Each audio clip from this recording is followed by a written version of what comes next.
بسم اللہ الرحمن الرحیم۔ السلام علیکم ورحمۃ اللہ وبرکاتہ۔ تمام گناہوں سے بخشش کی دعا۔ استغفر اللہ الذی لا الہ الا هو الحی القیوم واتوب الیہ۔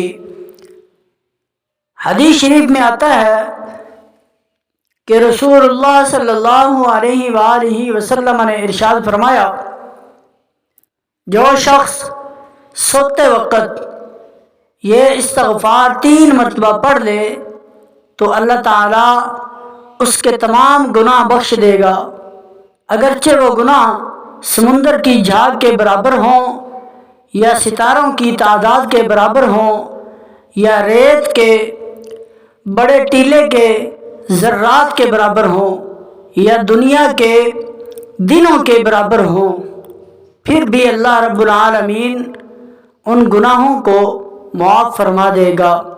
یہ روایت ترمذی شریف حدیث پاک کی کتاب میں موجود ہے، حضرت ابو سعید خدری رضی اللہ تعالی عنہ سے۔ امید کرتا ہوں دوستو آج کی ویڈیو اچھی لگی ہوگی۔ اگر ویڈیو پسند آئی ہے تو میری ویڈیو کو لائک ضرور کیجئے اور ثواب کی نیت سے دوسرے مسلمان بھائیوں تک شیئر کر دیجئے۔ ملتے ہیں اگلی ویڈیو میں، تب تک کے لیے اجازت دیجئے۔ اللہ حامی و ناصر۔ السلام علیکم ورحمۃ اللہ وبرکاتہ۔